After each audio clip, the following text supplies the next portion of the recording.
என்னை விசுவாசிக்கிற உள்ளத்தில் இருந்து ஜீவ தண்ணீர் உள்ள நதிகள் புறப்படும்.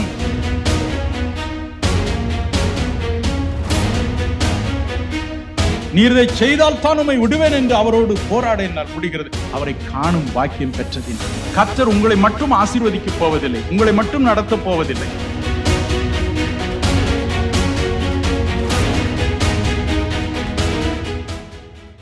வேதம் சொல்லுகிறது, ஏசாயா 58:11 கடைசி பகுதி, நீ நீர்ப்பாய்ச்சலான தோட்டத்தை போலவும் வற்றாத நீரூற்றை போலவும் இருப்பாய். நீ நீர்ப்பாய்ச்சலான தோட்டத்தை போல வற்றாத நீரூற்றை போல இருக்க போகிறாய். எனக்கு அருமையானவர்களே, ஏசாயா 27:3 வாசித்து பாருங்க. அங்கு தேவன் இப்படி என்று உங்களுக்கு வாக்கு கொடுக்கிறார். கர்த்தராகிய நான் அதை காப்பாற்றி அடிக்கடி அதற்கு தண்ணீர் பாய்ச்சி ஒருவரும் அதை சேதப்படுத்தாதபடிக்கு அதை இரவும் பகலும் காத்துக்கொள்வேன். கர்த்தர் இரவும் பகலும் உங்களுக்கு தண்ணீர் பாய்ச்சி உங்களை பாதுகாக்க போகிறாராம். எரேமியா 31:12 கூறுகிறது, நீ வற்றாத தோட்டத்தை போல இருப்பாய் என்று. பல வருடங்களுக்கு முன்பு நான் சவுதி அரேபியா என்ற இடத்திற்கு போயிருந்தேன். எங்கு பார்த்தாலும் பாலைவனம் தான், தண்ணீரே கிடையாது. ஆனால் ஒரு குறிப்பிட்ட இடத்திற்கு போன பொழுது பாருங்கள், அந்த இடத்திற்கு பேர் ஹஃபூஃப் என்று நினைக்கிறேன். அங்கே ஒரு பெரிய நீர் தோட்டத்தை பார்த்தேன்.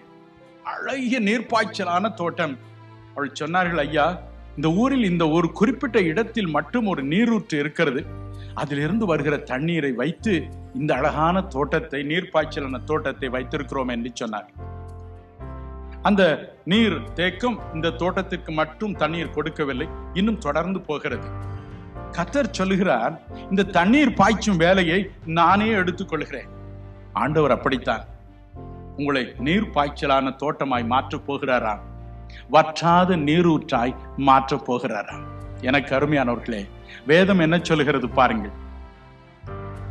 நீதிமொழிகள் 11:25, உதார குணம் உள்ள ஆத்துமா செழிக்கும், எவன் தண்ணீர் பாய்ச்சுகிறானோ அவனுக்கு தண்ணீர் பாய்ச்சப்படும். யோவான் 7:38-39 வசனங்களை வாசித்து பாருங்கள். பண்டிகையின் கடைசி நாளில் இயேசு சொன்னார், என்னை விசுவாசிக்கிற உள்ளத்தில் இருந்து ஜீவ தண்ணீருள்ள நதிகள் புறப்படும் என்று சொன்னார். கர்த்தர் உங்களை மட்டும் ஆசீர்வதிக்க போவதில்லை, உங்களை மட்டும் நடத்த போவதில்லை, உங்களை மட்டும் ஒரு ஆசீர்வதித்து வறட்சியை நீக்க போவதில்லை. உங்கள் மூலமாக மற்றவருடைய வறட்சியும் நீங்கும்படி செய்வதே அவருடைய விருப்பம். நீங்கள் நினைக்கிறீர்கள், ஐயோ நான் பலவீனன், எனக்கு வாய் திறந்து 2 வார்த்தை பேச தெரியாதுங்க, மற்றவரிடம் சொல்ல முடியாதுங்க, மற்றவர்களுக்காக ஜெபிக்க முடியாதுங்க என்று நீங்கள் புலம்பலாம். ஆனால் அருள்நாதர் சொல்கிறார், நான் உன்னை நீர் பாய்ச்சலான தோட்டமாக மாற்றப் போகிறேன். நான் நீர் வற்றாத நீரூற்றாய் உன் வாழ்க்கையை மாற்றப் போகிறேன். உன்னிடத்தில் இருந்த ஆசீர்வாதம் மற்றவர்கள் புறப்பட்டு செல்லும் என்று சொன்னார். ஜீவ தண்ணீருள்ள நதி என்று சொல்லும் பொழுது அது இறைவனுடைய ஆவி, பரிசுத்த ஆவி, தூய்மையான ஆவி என்று வேதம் விளக்கம் தருகிறது. நம்முடைய சொந்த ஆவி, சொந்த விருப்பம், சொந்த எண்ணம் மாறி அவரை போல நாம் மாறிவிடுவதற்கு அவருடைய ஆவியை நமக்கு தருகிறாராம். 1955 ஆண்டு நான் அருள்நாதரின் உள்ளத்தில் ஏற்றுக்கொண்டேன். என் வாழ்க்கை அவர் மாற்றினார், கவலையை மாற்றினார். ஆனால் அதன் பிறகு எனக்கு ஒரு பெரிய ஆசை, ஆண்டவரே, என்னை போல தற்கொலை செய்து கொள்ள எத்தனையோ பேர் முயற்சித்துக் கொண்டிருப்பார்களே, எத்தனையோ பேர் நோயினால் வறுமையில் வாடிக்கொண்டிருப்பார்களே, அவர்களுக்கெல்லாம் உடைய அன்பை பற்றி சொல்லும் ஒரு திறமை எனக்கு தாரும், வல்லமையை தாரும். நான் ஜெபிக்கும் பொழுது அவர்கள் எல்லாம் ஆசீர்வாதம் பெற வேண்டும் என்று வேண்டிக் கொள்ள ஆரம்பித்தேன். மட்டுமல்ல, நான் உம்மை பார்க்க வேண்டும், நான் உம்மை தரிசிக்க வேண்டும், உம்முடைய அருளை பெற வேண்டும் என்று வேண்டிக் கொண்டேன். 1962 ஆண்டு அக்டோபர் மாதம் 10ஆம் தேதி ஸ்டேட் பேங்கின் வேலையை முடித்து இரவு 9:30 மணிக்கு திரும்பினேன். 10 மணிக்கு என்னுடைய பெற்றோரோடு இரவு ஜபத்திற்காய் முழங்கால் படியிட்டேன். அவ்வளவுதான். அந்த இடம் முழுவதும் அருள்நாதருடைய பிரசன்னத்தினால் நிறைந்தது.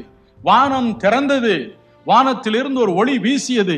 அவருடைய பிரசன்னத்தில் நாங்கள் தடுமாறினோம். உடலெல்லாம் சிலிர்ப்பு. இயேசு என் கண்களை திறந்தார், நான் அவரை கண்டேன். 3 மணி நேரம் அவரை தரிசித்தேன். என்னோடு அவர் பேசினார். என் கடந்த கால வாழ்க்கை எப்படி அவரை பார்க்க வேண்டும் என்று நான் துடித்தேன் என்பதை பற்றி விளக்கமாய் பேசினார். அவர் சொன்னார், உன்னை என் ஆவியினால் நிரப்ப நான் வந்தேன் என்று சொன்னார். ஆனால் என் மகனே, நான் உனக்குள் என் அன்பை ஊற்ற விரும்புகிறேன்.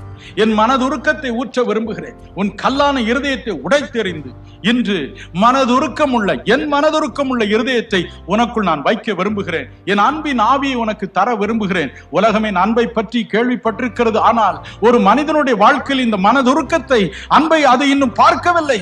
அதற்காகவே உன்னை நான் அழைத்தேன் என்று சொன்னார். எனக்கு அருமையானவர்களே, 2 காரியங்களின் வாழ்க்கையில் அன்று நிறைவேறின, அல்லது 2 பெரும் மாறுதல்கள் அன்று ஏற்பட்டன. ஒன்று, கல்லான என்ற இருதயம் நொறுங்கி போயிற்று. இன்று மக்களுடைய தேவைகளை நான் பார்க்கும் பொழுது, ஒவ்வொருடைய தேவைகளை குறித்து எனக்கு வரும் ஆயிரக்கணக்கான கடிதங்களில் வாசிக்கும் பொழுது, தந்திகளில் வாசிக்கும் பொழுது, தொலைபேசி மூலம் அவருடைய குரல்களை கேட்கும் பொழுது, அல்லது நேரில் வந்து புலம்பும் பொழுது, ஒவ்வொருவருடைய வேதனையும் என்னுடைய வேதனையாகவே எனக்கு தோன்றுகிறது. இன்று கூடியிருக்கிற உங்கள் ஒவ்வொருவருடைய வேதனையும் என் வேதனையாய் தோன்றுகிறது. உங்களுடைய உடல்களில் தோன்றும் நோய், வேதனை, சஞ்சலம் என்னுடையதாக தோன்றுகிறது. உங்களை எத்தனையோ திரளான கூட்டம் போல் என் கண்களுக்கு முன்பதாய் நான் பார்க்க முடியவில்லை. என் சொந்த குடும்பத்தின் மக்களாய், என்னுடைய அண்ணனாய், என் தம்பியாய், என் குழந்தைகளாய், அல்லது என் பெற்றோராய் மட்டுமே என்னால் காண முடிகிறது. அன்பு, அன்பு, அன்பு, இயேசுவின் அன்பு. அந்த அன்பை அன்று அவர் பொழிந்தருளினார். எனக்கு அருமையானவர்களே, மற்றொன்று, எந்த இடத்தில் ஜெபித்தாலும், எங்கு முழங்கால் நின்றாலும், பஸ்ஸிலோ ரோடிலோ எங்கு மற்றவர்களுக்காக ஜெபித்தார், மறு நிமிடம் அவரின் அருகில் தோன்றுவதை என் ஆன்மீக கண்களால் பார்ப்பேன். அவர் சொல்வதை கேட்கும் பாக்கியத்தை பெற்றேன். இதனால் தான் வந்த பாடுகள், சஞ்சலங்கள், உபத்திரங்கள் எல்லாவற்றின் மத்தியிலும் இன்று வரை நிற்க முடிகிறது. உங்களுக்காக அவரிடம் போராட முடிகிறது, கதறி அழ முடிகிறது. நீர் இதை செய்தால் தான் உம்மை விடுவேன் என்று அவரோடு போராட என்னால் முடிகிறது, அவரை காணும் பாக்கியம் பெற்றதினால். எனக்கு அருமையானவர்களே, இயேசு சொன்னார், உன்னை என் பரிசுத்த ஆவியினால் நிறைக்கிறேன், என் அன்பின் ஆவியினால் நிறைக்கிறேன். உன்னிடம் இருந்து என்னுடைய அன்பு புறப்பட்டு செல்லும். உடைந்த உள்ளங்களை ஆறுதல் படுத்த, உடைந்த குடும்பங்களை ஒன்று சேர்க்க, நொறுங்குண்ட சரீரங்களை குணமாக்க என்று சொன்னார். எனக்கு அருமையானவர்களே, இந்த வாழ்க்கையை உங்கள் ஒவ்வொருவருக்கும் என்று தரவர் விரும்புகிறார்.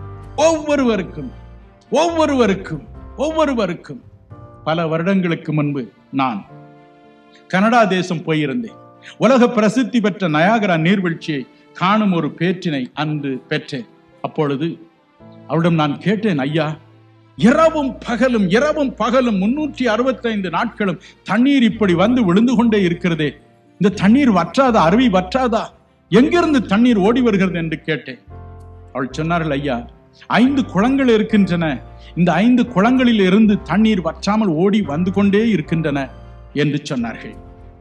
எனக்கு அருமையானவர்களே, சிலுவையை நோக்கி பாருங்க. 5 காயங்கள் உடையவராக இயேசு தொங்குகிறார். அந்த 5 காயங்களில் இருந்து, தியாகத்தின் காயங்களில் இருந்து அன்பு புறப்பட்டு வந்து கொண்டே இருக்கிறது. அது முதலாவது உங்கள் உள்ளத்தை நிரப்புகிறது, உங்களிடம் இருந்து அது மற்றவர்களுக்கு பாய்ந்து செல்கிறது.